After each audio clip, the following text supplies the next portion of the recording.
جب حکومتیں ٹوٹتی ہیں نا تو لوگ ایک دوسرے پر الزام لگاتے ہیں. ہاتھ کھول کے میرا بیٹا بھجن دعا کیجئے گا. امیہ والوں نے کہا عباسی جھوٹے ہیں. بسم اللہ سید. عباسیوں نے کہا بنو امیہ جھوٹے ہیں. جب مجمع نے دیکھا ادھر والے بھی جھوٹے ہیں ادھر والے بھی جھوٹے ہیں, انہوں نے کہا جب سارے جھوٹے ہیں اس کا مطلب پھر ہمارا امام صادق ہے. ہمارا امام صادق ہے. اگلے امام نام موسیٰ لقب کاظم, اگلے امام نام علی لقب رضا, اگلے امام نام محمد لقب تقی, اگلے امام نام علی لقب نقی الہادی. اب یہاں تک جتنے لقب تھے ہر لقب کا مطلب سمجھ میں آیا ہے, لیکن یہ عسکری کیا ہوتا ہے؟ جب ہم نے علماء سے پوچھا یہ عسکری کیا ہوتا ہے, اب جس بندے نے امام عسکری اس انداز سے سنا ہے اس بندے کا حق بنتا ہے خاموش بن جائے, اور جس بندے نے نہیں سنا پھر وہ بندہ مجھے داد بھی دے گا مجھے دعا بھی دے گا. میں نے کہا سرکار یہ عسکری کیا ہوتا ہے؟ پہلی بات جو انہوں نے کی, انہوں نے کہا جی پہلی بات یہ ہے کہ امام جس محلے میں رہتے تھے اس محلے کا نام تھا عسکر, اس لیے امام کو عسکری کہا جاتا ہے. میں نے کہا دیکھیے جی امام اپنی شناخت کے لیے جگہ کا محتاج نہیں. میں کچھ کہہ رہا ہوں عزیزان محترم, بولنا بھائی میرے ساتھ. امام اپنی شناخت کے لیے جگہ کا محتاج نہیں, جگہ اپنی شناخت کے لیے امام کی محتاج ہے.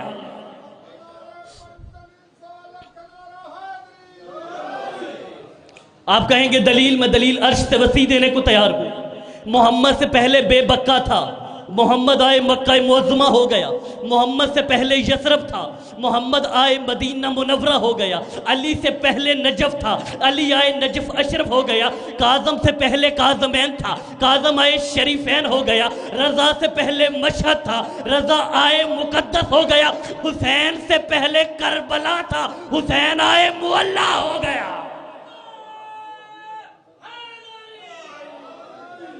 یعنی امام اپنی پہچان کے لیے باگلی جگہ کا محتاج نہیں, جگہ اپنی پہچان کے لیے. سر نہیں ہلانا, زبان ہلانا. امام کی محتاج ہے. اب دوسری وجہ انہوں نے بتائی جی عسکری اس لیے کہا جاتا ہے کہ سپاہی کو عسکری کہتے ہیں. آج بھی عربی میں سپاہی کو بزرگوں عسکری کہتے ہیں.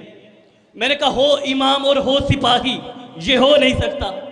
میں نے جو اپنے حساب سے ترجمہ کیا عسکری کا, اگر آپ کی سماعتیں مجھے ایک لمحے کے لیے ادھار دیں تو میں لفظ عسکری کا ترجمہ کرنے جا رہا ہوں. میں نے کہا امام عسکری نہیں ہو سکتا, ہاں یہ ہو سکتا ہے عسکر جس کے اشاروں پہ ہو اسے عسکری کہتے ہیں.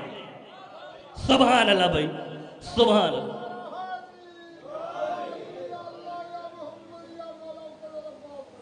جی ہاں سرکار, فوج جس کے اشاروں پہ ہو اسے عسکری کہتے ہیں. اب متوکل ملعون کا دور ہے.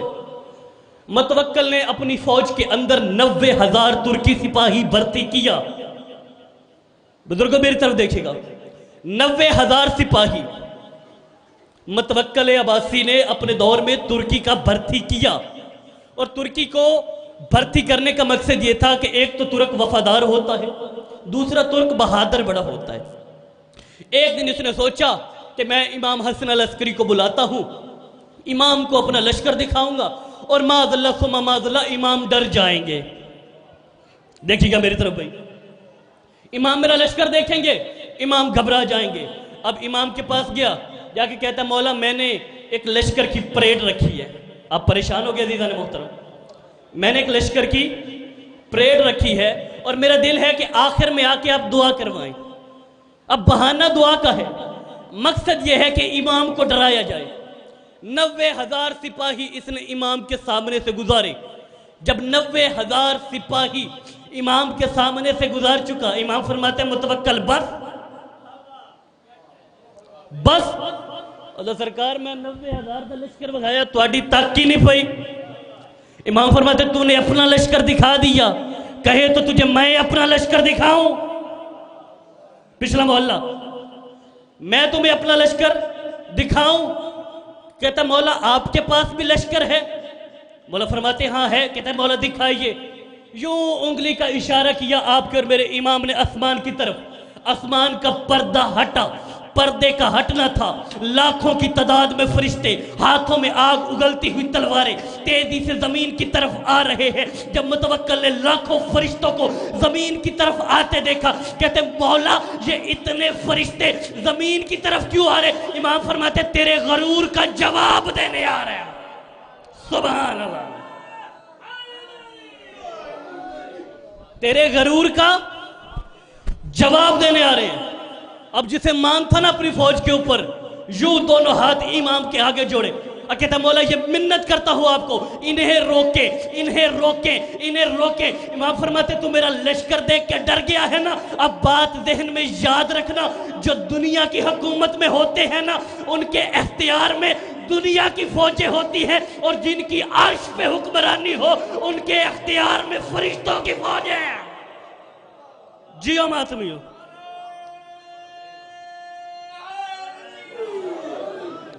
بس سمڑ گئی گفتگو۔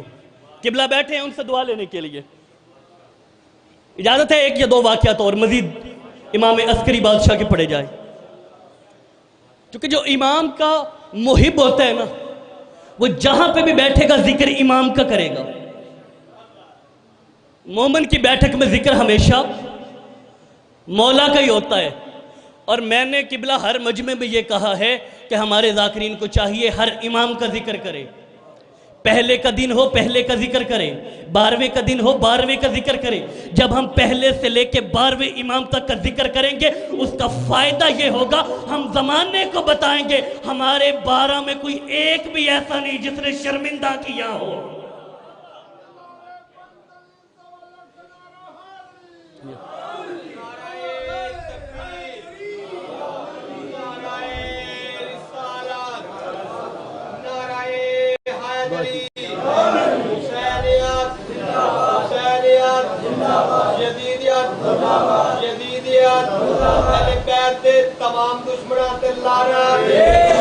بس تھوڑا جلدی جلدی وصول کیجئے گا۔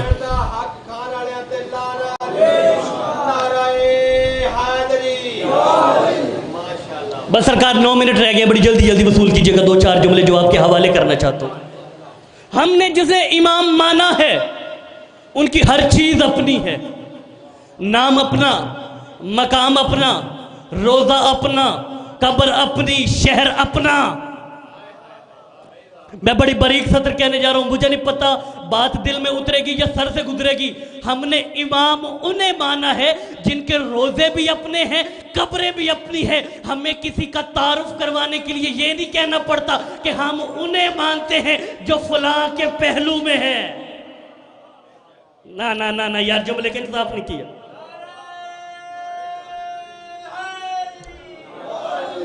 ہم نے انہیں نہیں مانا جو کہتے ہیں ہم اسے مانتے ہیں جو فلاں کے پہلو میں دفن ہے۔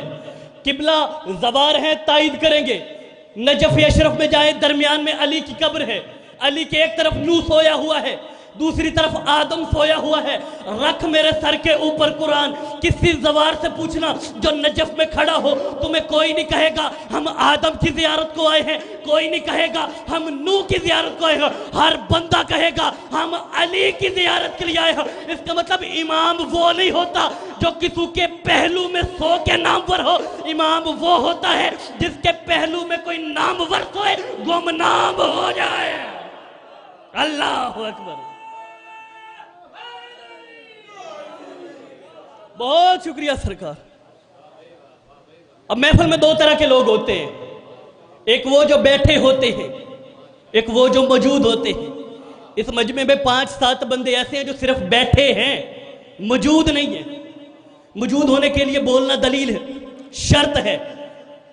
اب مومنوں کی محفل میں پہلے بندے نے اٹھ کے کہا میرا امام عسکری ایسا ہے، دوسرے نے اٹھ کے کہا میرا امام عسکری ایسا ہے، تیسرے نے اٹھ کے کہا میرا امام عسکری ایسا ہے، چوتھا اٹھا، چوتھے نے بھی مولا کا فضائل پڑھا۔ جب ہر بندہ امام کا ایک ایک فضائل پڑھ چکا، ایک بندہ مجمع میں سے منافق اٹھا، اس نے کہا تم کہتے ہو تمہارا امام یہ کرتا ہے، تمہارا امام وہ کرتا ہے، تمہارا امام یہ کرتا ہے۔ اس نے کہا مزہ تب آئے گا میں چند سوال لکھ کے بھیجوں اور تمہارا امام جواب دے۔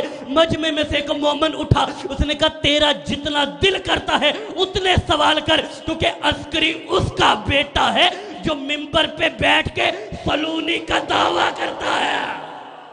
اللہ اکبر.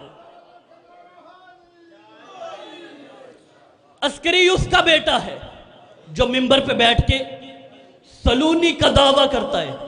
اس نے کہا یہ بات ہے، یہ میرے ہاتھ میں آ گئی کتاب، اس سے میں لوں گا ایک ورک اور میں سوال لکھوں گا انگلی سے، قلم سے نہیں لکھوں گا، انگلی سے لکھوں گا، پھر دیکھوں گا تمہارا امام اس کے جواب کیسے دیتا ہے.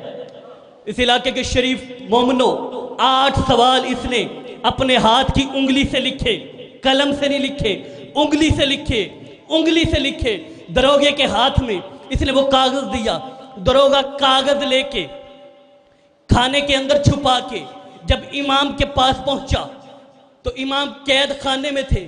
قید میں امام نے کہا سوالوں والا ورق لائے ہو؟ اللہ اکبر بھائی، سوالوں والا کاغذ لائے ہو؟ دروگا کہتا ہے میں اتنا سنتے ہی مطمئن ہو گیا، جو میرے آنے سے پہلے سوالوں کے کاغذ کو جانتا ہے وہ اس کے جوابوں کو بھی جانتا ہوگا.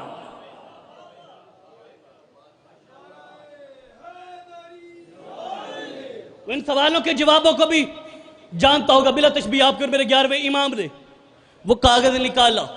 اب امام نے ہاتھوں میں قلم لیا. پہلے امام نے اپنا نام لکھا، پھر اپنے باپ کا نام لکھا، پھر نیچے اس کا نام لکھا، پھر اس کے اس باپ کا نام لکھا جس کا کہلواتا تھا، پھر اس کا باپ لکھا جو حقیقی تھا. اس کے بعد امام نے پہلے سوال کا جواب لکھا، دوسرے کا جواب لکھا، تیسرے کا جواب لکھا. جب 8 سوالوں کے جواب امام لکھ چکے، امام نے دروگے کو کاغذ واپس کیا. دروگا کاغذ لے کے اسی محفل میں جب پہنچا، اب میرے وہ بندہ دیکھ رہے جو امام عسکری کی فضیلت سن کے خاموش ہو جائے. جب اس کے سامنے کاغذ آیا، اس نے پہلے سوال کا جواب پڑھا، اس نے کہا جواب ٹھیک ہے، دوسرے کا جواب ٹھیک ہے، تیسرے کا جواب ٹھیک ہے، چوتھے کا جواب ٹھیک ہے. جب اس نے کہا نا 8 کے جواب ٹھیک ہے، اس وقت مجمع نے کہا اب بتا عسکری کیسا ہے؟ کہتے ہیں عسکری ویسے ہی حق ہے جیسے محمد حق تھا، لیکن میں پوچھنا چاہتا ہوں عسکری قید میں ہے، عسکری نے یہ سب سیکھا کیسے ہے؟ دروگا کہتے ہیں تجھ پہ خدا کی لعنت ہو، یہ جہاں میں سیکھنے نہیں آئے، سکھانے آئے ہیں.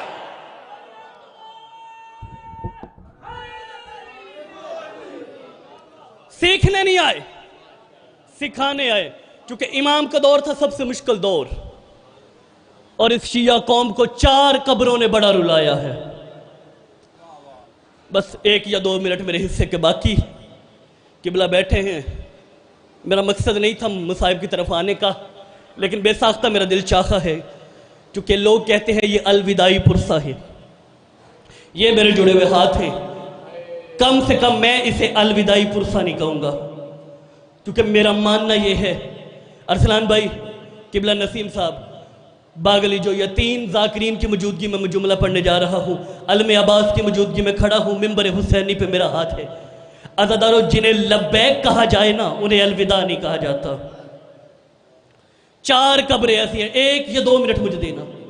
4 قبریں ایسی ہیں جنہوں نے شیعوں کو بڑا رلایا ہے. مجھ سے سوال کرو کون سی 4 قبریں؟ پہلی قبر رسول کے عالی شان روضے سے 3 ایکڑ کے فاصلے پہ محمد کی اکلوتی بیٹی کی قبر. یہ وہ قبر ہے جس پہ آج بھی نہ کوئی چراغ ہے نہ کوئی سایہ ہے. یہ وہ قبر ہے جس کے لیے شہید محسن نقوی کہا کرتے تھے اے حاکم مدینہ تیرے ذروں میں ابھی تک ہم بنت پیمبر کی لحد ڈھونڈ رہے ہیں. دوسری قبر جو 10 محرم کی دوپہر علی کی ذوالفقار کے ساتھ حسین نے 6 مہینے کے بیٹے کی بنائی. پڑھ گیا میں مصائب، زندگی میں کبھی نہیں سنو گے، بزرگ بیٹھے میری بات کی تائید کرے گا، زندگی میں کبھی نہیں سنو گے کہ کبھی کسی باپ نے اپنے بچوں کی قبریں بنائی ہو. بزرگ ذاکرین پڑھا کرتے تھے کہ جب تلوار کے ساتھ حسین بیٹے کی قبر بنا رہے تھے نا باغ بن، تو تلوار کا آنسو نکلا ہے. ارسلان بھائی اس سے بڑے مصائب نہیں ہوتے. تلوار کا جب آنسو نکلا ہے نا تو تلوار نے رو کے حسین سے کہا ہے حسین بادشاہ میں تو آئی تھی آپ کے قاتلوں کے سر کاٹنے، مجھے کیا پتا تھا مجھے تیرے بیٹوں کی قبریں بنانی پڑیں گی. مجھ سے سوال کرو تیسری قبر کس کی تھی؟ تیسری قبر حسین کے مشن کی 4 سال کی مبلغہ کی قبر، اور یہ سب سے مشکل قبر تھی، کیونکہ جس کی قبر تھی وہ رسیوں میں پابند تھی، اور جو قبر بنانے والا تھا وہ کڑیوں میں پابند تھا۔ پتھریلی زمین کے اوپر تیرا اور میرا چوتھا امام قبر بناتا تھا، تیرا اور میرا 5واں امام مٹی نکالتا تھا۔ آپ مجھ سے سوال کرو چوتھی قبر کس کی ہے؟ بس آخری منٹ ممبر قبلہ کے حوالے آپ کو سلام کر کے جا رہا ہوں، چوتھی قبر آپ کے اور میرے 11ویں امام کی ہے۔ یہ وہ قبر ہے جو اس غریب نے خود بنائی ہے، چونکہ آج کا دن منسوب ہے اس امام کے ساتھ، جو ممبر کا آخری بندہ ہوگا اس بندے کا حق بنتا ہے کہ وہ بندہ شہادت پڑھے۔ میں نے شہادت نہیں پڑھنی، 1 یا 2 منٹ کا میں نے اس بادشاہ کو دکھ پڑھنا ہے۔ عقیل نام کا ایک صحابی ہے، وہ کہتے ہیں جب میں امام کی دیوار کے ساتھ سے گزرا نا تو مجھے خدائی کی آواز آئی۔ ایک بات ذہن یاد جب رہے، یکم ربیع الاول آپ کے اور میرے امام کو زہر ملی ہے، 8 ربیع الاول آج اس وقت امام کی شہادت ہے، 7 دن آپ کو اور میرا امام تڑپتا رہا ہے۔ 8 ربیع الاول کو عقیل کہتے جب میں گزر رہا تھا میں نے آواز سنی، میں نے دروازے کے اوپر دستک دی، کہتے بڑی خراب حالت کے ساتھ جب امام نے دروازہ کھولا میں نے کہا مولا کیا کر رہے ہیں؟ مولا فرماتے قبر بنا رہا ہوں۔ میں نے مولا کس کی قبر بنا رہے ہو؟ فرمایا عقیل اپنی قبر بنا رہا ہوں۔ یہ تو مولا کوئی اپنی قبر بھی بناتا ہے؟ رو کے کہتے عقیل میرا مہدی چھوٹا ہے، میرے بیٹے کا سن چھوٹا ہے، میرے بیٹے کی عمر چھوٹی ہے۔ آپ کے اور میرے امام نے آخری وقت میں اپنے قائم بیٹے کو بلایا، قدموں کی طرف بیٹا بیٹھا ہوا تھا، جب باپ کے جگر کے ٹکڑے کٹ کٹ کے نیچے گرے 5 سال کے مہدی نے اپنے ہاتھوں سے وہ ٹکڑے اٹھا کے تشت میں رکھے، بابے کے قدموں پہ ہاتھ رکھا، کہا بابا کوئی حکم؟ فرمایا میرا قائم بیٹا میری چند وصیتیں ہیں ان وصیتوں پہ عمل کرنا۔ آواز آئی جی بابا۔ فرمایا بیٹا پہلی وصیت یہ ہے میرے بعد ظہور میں جلدی کرنا، دوسری وصیت یہ ہے جب ظہور کرو سب سے پہلے اکبر کی برچھی کا حساب لینا، پھر اصغر کے تیروں کا حساب لینا، پھر اصغر کے تیر کا حساب لینا، پھر قاسم کے ٹکڑوں کا حساب لینا، اور بیٹا جب کوفے سے گزر کے میرے روزے پہ آؤ، میرے روزے سے آنے سے پہلے اس چادر کا ضرور حساب لینا جو نیزے کے ساتھ اتاری گئی تھی، ان رخساروں کا حساب لینا جنہیں تماچے مارے گئے۔ اللہ لعنت اللہ علیہ وسلم۔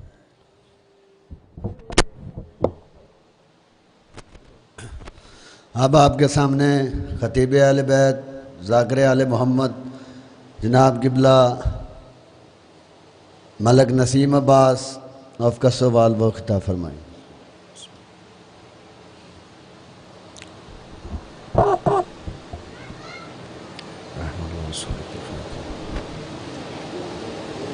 بسم اللہ الرحمن الرحیم۔